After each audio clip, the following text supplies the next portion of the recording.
pública.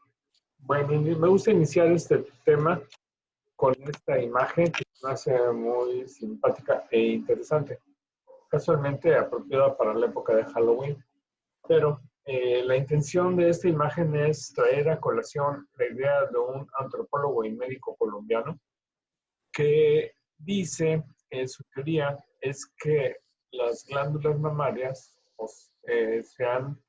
han tomado la posición antropológica de las nalgas, en el sentido de que cuando somos changos y muchos de los animales se atraen por el trasero, y se atraen por el trasero porque aparte de que están ahí los órganos genitales, que son los órganos de procreación, se tienen unas pequeñas glándulas que generan unas ferormonas.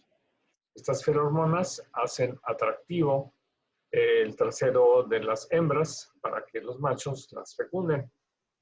Entonces, de ahí que la atracción natural por los traseros. ¿Qué pasa con el ser humano? El ser humano, como algunos changos ya más o menos evolucionados, aprendieron a ver a la hembra no como persona, y entonces a enfrentarla frente a frente. Y de hecho, el contacto, la relación con la hembra, la pareja, la mujer, se hace de frente.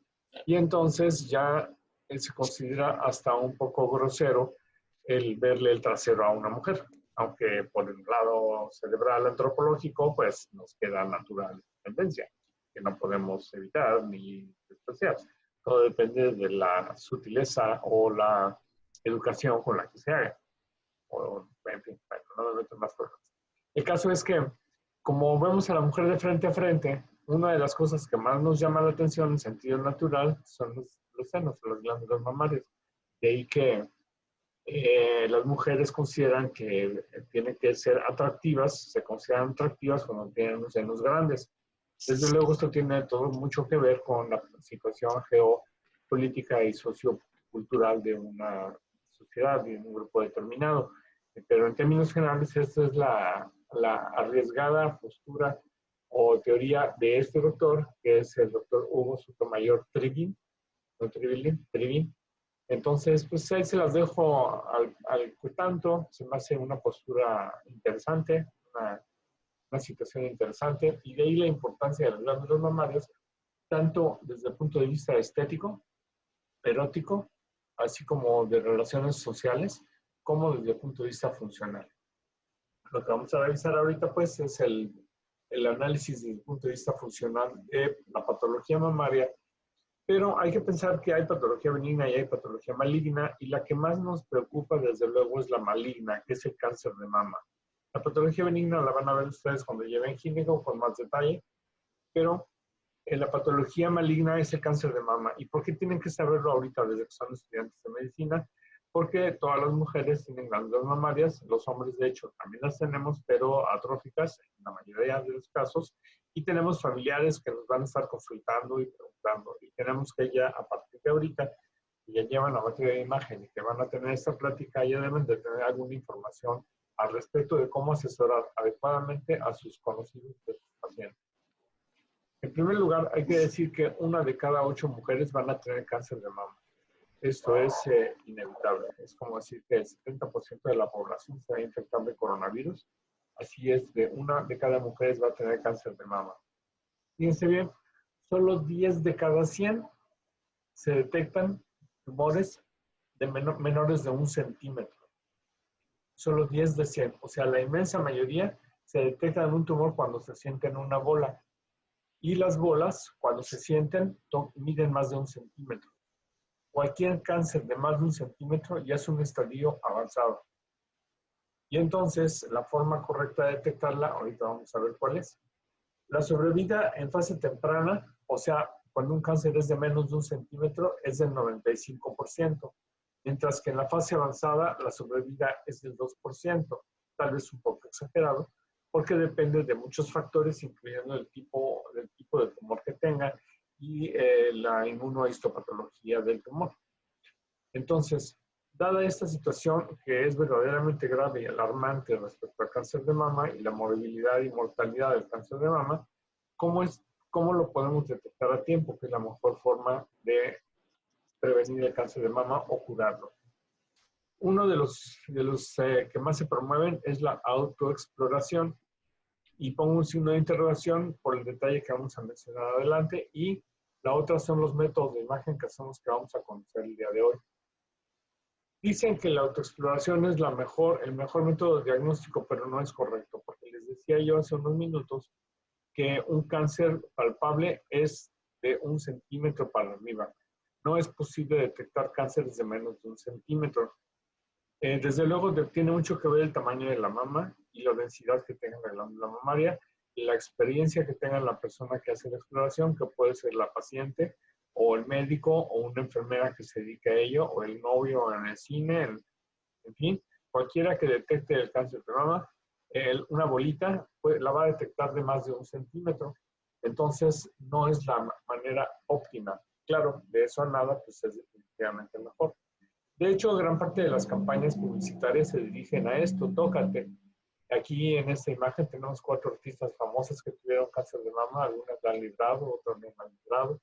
En fin, por ejemplo, está Daniela Roma, que sí la libró bien de su cáncer de mama, pero acuérdense que solo se puede decir que la libró hasta 5 años después de que tuvo la neoplasia. De manera que, en realidad, las mejores formas de detección de cáncer de mama menor de 1 centímetro son estas 3, que son la mamografía, el ultrasonido y la resonancia magnética. Vamos a revisar cada una por separado para ver cuáles son las ventajas y desventajas de cada una de ellas. Pero es importante tener en cuenta lo siguiente, que hay pacientes de alto riesgo y hay pacientes de bajo riesgo. ¿Quiénes son los pacientes de alto riesgo? Las que les gusta la Dolce Vita, como las gorditas de Botero que podemos ver aquí. Que son pacientes maduritas, que menstruaron a temprana edad, que no han tenido embarazos ni lactancia, que tienen antecedentes familiares de más de un familiar, no nada más uno, de 2 familiares o más, con cáncer mamario. Estas tienen muchas, 30% más de posibilidades de hacer un cáncer de mama. Obesidad, tabaquismo, alcoholismo, etc. El parénquima muy denso, un tejido muy denso, también es propenso, y el tabaquismo es el refugio. Entonces, estos pacientes de alto riesgo deben empezar a hacerse mamografía a partir de los 35 años y se deben realizar una mamografía cada año. Si son menores de 35 años, está indicado iniciar el escrutinio o tamizaje, como se dice, a partir de los 35 años. Con ultrasonido, perdón. Si son menores de 35 años, con ultrasonido. Las pacientes de bajo riesgo son aquellas pacientes que no tienen los factores que vimos hace rato y se deben empezar a hacer su mamografía a partir de los 40 años, cada 2 años, generalmente hasta cumplir los 69. ¿Por qué hasta cumplir los 69? Porque a partir de los 69 años la incidencia de cáncer de mama es baja y los tumores son menos agresivos, pero pueden seguirse monitoreando de todos modos. Y desde luego, antes de iniciar a las pacientes posmenopáusicas la terapia hormonal de reemplazo, que va a producir una regresión en la densidad del tejido glandular mamario. A esta edad de los 40 años, las mujeres, pues generalmente, en términos generales, ya son mujeres maduras, ya saben qué quieren en la vida, unas dicen que es el mejor momento de la vida, en fin, son mujeres que ya están más seguras y más tranquilas de su vida. Pero para que las pacientes se hagan una mamografía, necesitamos abatir los mitos principales de la mamografía, que tal vez ustedes ya han escuchado. Uno de ellos es que dice que la radiación hace daño. Y bueno, esto no es falso. La radiación en exceso no hace daño. Pero la radiación en sentido estricto ya sabemos que no la podemos evitar porque está desde la radiación solar, toda la energía lumínica que utilizamos hasta los focos, utiliza radiación, los celulares, los microondas, todo utiliza radiación. Entonces, es solo el exceso y el uso inadecuado de esa radiación la que puede llegar a producir alguna alteración del tipo de cáncer. Se dice que, por ejemplo, la cantidad de dosis de radiación de una mamografía con un equipo adecuado es el equivalente a exponerse al sol un día en un día de verano en la playa. Desde luego, una playa nudista, ¿no? Porque pues con el sustento ya la radiación es menor, pero de todos modos, en sentidos metafóricos, eso es. Otro mito es que se requiere protección para tiroides, que porque la radiación a la glándula tiroides induce cáncer. Ese es otro de esos desafortunados fake news, de que alguien dijo que algún médico salió en la televisión o publicó un artículo diciendo que su paciente había tenido cáncer de tiroides, se le chocó la mamografía y es totalmente falso. No requiere protector de tiroides. No solo no da cáncer la cantidad de radiación, sino que obstaculiza obtener una buena imagen. Aquí podemos ver abajo en la primera imagen en donde se puso un protector de tiroides y cómo absorbe radiación y cómo impide la visualización de la región axilar, de manera que se tiene que repetir el estudio sin el protector de tiroides, lo cual indujo a una doble cantidad de radiación. De manera que a veces hay pacientes muy necias que vieron en la... Ah, ya me acordé, ni siquiera fue una publicación del artículo, fue un capítulo de La Rosa de Guadalupe. Entonces, desde entonces, las mujeres que ven La Rosa de Guadalupe, que son muchas en nuestro país, llegan a pedir su collar de tiroides. Están totalmente equivocadas. Y a veces el técnico, o hasta nosotros, nos agarramos de chongo por la paciente, diciéndole que no se la vamos a hacer si no acepta estos requerimientos y no usar el protector. Bien, otro mito relativo. Las aplastan mucho y duele. Es cierto, hay que producir compresión. La compresión es de máximo 20 kilopascales, que no es demasiado, pero sí puede ser incómodo, sobre todo si la paciente está muy aprensiva o está en una etapa del ciclo menstrual en la que hay congestión por cuestión hormonal. Entonces, lo ideal es mandar o pedirle a la paciente que vaya en una etapa entre sus ciclos menstruales para que esté menos sensible la glándula mamaria. Pero a mayor compresión, mayor resolución. Entonces, sí hay que comprimir de alguna manera, pero no es una tortura, es lo que la paciente tolere. Y esto depende mucho de la relación que establezca con el técnico o la técnica que le va a hacer el estudio, que la relaje. Que rompe los implantes, eso también es totalmente falso. Los implantes soportan muchísimo más que la presión que se hace con la mamografía. A veces llegan ya rotos y luego se la atribuyen a la mamografía, pero es algo totalmente falso y está científicamente comprobado. Que las deja como hamburguesas, bueno, ahí hay un problema porque, pues sí, la compresión sí produce esta sensación incómoda, pero las glándulas regresan a su posición normal. Nunca se quedan como hamburguesas. Ahora, si ya las tienen como hamburguesas cuando van, pues ya nosotros no tenemos la culpa, ¿verdad? Así que si no terminamos con toda esta mitología de la mamografía, las pacientes no se van a ir a hacer su mamografía. Lo que sí tenemos que tener en mente es que no es adecuada la exposición a la radiación en la primera etapa del embarazo, en el primer trimestre, que es el de la embriogénesis. De manera que hay en todos los gabinetes de rayos X, por ley, debe de haber un anuncio como este que diga en español, precaución, si piensa que está embarazada, avisarle al radiólogo, al técnico radiólogo. A pesar de lo cual le llama a tomar unas radiografías y ya sabemos que no pasa gran cosa con una sola exposición. Entonces no debe de tomarse radiografía en el embarazo, sea quien sea el que esté embarazado. Porque ahora como vienen ya las cosas, al rato vamos a estar embarazados. Bien, ¿qué es una mamografía? Una mamografía es una radiografía de las glándulas mamarias. Y como todo principio radiológico que ustedes tienen ya bien claro, one view y no view, por lo tanto tenemos que tomar dos proyecciones. Esta proyección en la que el tubo está arriba y la placa o el sensor de radiación está abajo, que se llama cráneo caudal. Y esta proyección que se ya denomina medio lateral. Aquí tenemos el compresor, haciendo algo de compresión, tenemos un marcador de derecha e izquierda, que es muy importante, y tenemos aquí el momento en el que está tomando la proyección medio lateral. Estas son las imágenes que se producen en la proyección cráneo-caudal y en la proyección medio lateral, donde podemos observar el músculo pectoral. Acuérdense que la grasa es radiolúcida, y el tejido blanco, que es tejido fibroconectivo y tejido glandular. Ahorita lo vamos a desmenuzar con más detalle. Aquí en la proyección medio lateral oblicua tenemos el músculo pectoral, estructuras musculares y las capacidades del parénquima.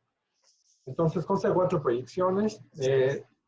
Hay un detalle, hay 2 tipos de mamografía, una que denominamos diagnóstica, y esto es cuando la paciente tiene un síntoma, o sea, si toca una bola o alguna molestia o alguna lesión en la piel, etcétera, hay cualquier molestia, se denomina diagnóstica. Cuando los pacientes van para escrutinio o sea, tamizaje o lo que llamamos DOC, que quiere decir detección oportuna de cáncer. Esas son tamizaje, entonces son diagnóstica y tamizaje. Tamizaje asintomática, diagnóstica, la paciente tiene síntomas. En una mamografía diagnóstica se hacen todas las proyecciones necesarias hasta obtener un diagnóstico. En el tamizaje se hacen estas 4 proyecciones básicas y la paciente se va a su casa de manera que luego se le avisa si su estudio salió bien o tiene que volver a presentarse para tomar alguna proyección complementaria o si se le recomienda hacer ultrasonido o resonancia magnética. Por otro lado, si el paciente tiene implantes mamarios, requiere el doble de proyecciones, porque hay que hacer una proyección en la que se desplaza la implante hacia atrás y se toma una radiografía exclusivamente de tejido glandular, que se llaman proyecciones de Eklund, que se pronuncian E-K-L-U-N-D.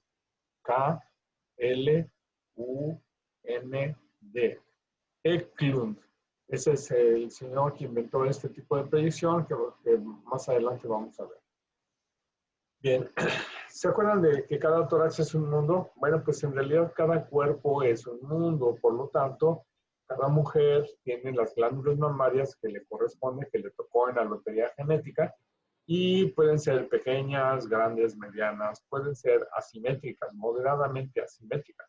Ustedes observan estos pacientes que están aquí posando para Túnez, en un puente de Ámsterdam. Pueden ver que son asimétricas sus glándulas mamarias. A veces una está más alta que baja, a veces las personas apuntan para empezar. En fin, esto es muy importante porque tiene mucho que ver con la densidad que tenga cada una de las glándulas mamarias, lo cual está basado en la proporción que hay entre el tejido adiposo, que es lo negro, lo radiolúcido, y las opacidades del tejido fibroglandular. Si se fijan, aquí tenemos 4 tipos de glándula mamaria que según el Colegio Americano de Radiología se denominan como A, B, C y D. La tipo A es una mama predominantemente grasa, la tipo B tiene un 25% de tejido fibroglandular, la tipo C puede tener 50-50 y la tipo D tiene más de un 75% de tejido fibroglandular. Evidentemente, las que cuesta más trabajo diagnosticar cáncer es en estas dos, C y D. Por lo tanto, está indicado hacer ultrasonido complementario en este tipo de pacientes.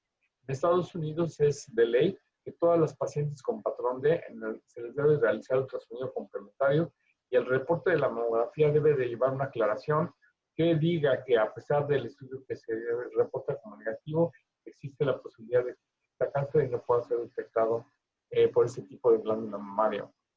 En términos generales, podríamos decir que una paciente joven generalmente tiene tejido fibroglandular como el patrón C y el D, y con la edad el tejido se va atrofiando hasta que llegamos a una etapa en la que se encuentra únicamente el tejido adiposo. Sin embargo, hay un 30% de pacientes que se quedan con este tipo de patrón fibroglandular toda su vida, y eso hace que estén dentro de este margen de error, margen de mayor posibilidades de tener cáncer de mama. Fíjense, está expresado aquí en porcentajes la posibilidad de detección de cáncer de mama en los diferentes tipos de glándula. Con este tipo de glándula tenemos una certeza del 98% de que esta paciente no tiene cáncer de mama. En el patrón B baja a un 84%. En el patrón C baja a un 69%. Y en el patrón D tenemos casi un volado, es decir, 50% de posibilidades de que tenga cáncer y se nos vaya. Esto es muy grave, por eso es que se debe de complementar con ultrasonido diagnóstico en este tipo de glándula mamaria, patrón C y patrón D. Entonces, cuando tenemos, lo que vamos a ver al final de la clase es lo que es el BI-RADS, es la forma de reportar, y tenemos 6 categorías de BI-RADS. Por lo tanto, todas las mamas con patrón D deben de quedar con un patrón 0 mientras no se les haga ultrasonido.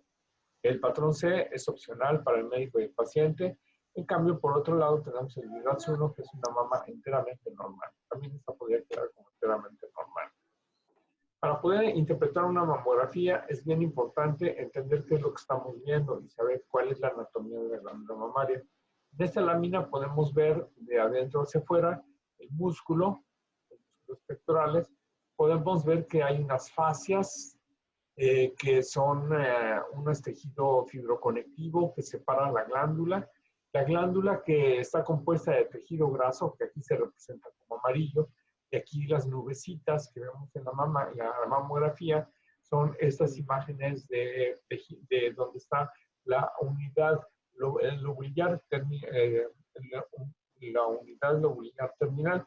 Aquí es donde se genera la inmensa mayoría de los cánceres, en el acino o acíndico, y un pequeño porcentaje en los conductos. Estos conductos, que son de 12 a 15 por cada glándula mamaria, van a ir a derivar hacia el pezón, en donde se produce la secreción láctea. Tenemos estas imágenes de tipo lineal que corresponden a ligamentos. Estos ligamentos de Cooper son los que sostienen la glándula mamaria, las adhieren a la fascia y al músculo pectoral. De manera que en la radiografía lo que vemos es blanco, negro y gris. La glándula mamaria está compuesta de estos 4 tipos de imagen, que son: 1, nodulitos, pequeños nodulitos, es como este. Pequeños nodulitos, que es la unidad lobular terminal. Luego tenemos líneas, el patrón de tipo lineal. Estas líneas representan, por un lado, el tejido conectivo que se adhiere a la pared, como esta, y también representa el tejido fibroconectivo que rodea los lobulillos, el estroma que rodea las unidades lobulares. Luego tenemos el tejido fibroso o tejido blanco, que no es que es tejido colágeno, y luego lo que es el tejido adiposo, que es la grasa. Entonces, la proporción de estas 4 unidades básicas de la glándula mamaria son las que producen o generan que haya un patrón A, B, C o D, a diferente proporción de este tejido glandular. Aquí tenemos un corte volumétrico de una laminilla donde podemos ver la unidad lobular terminal, así como los conductos galactóforos.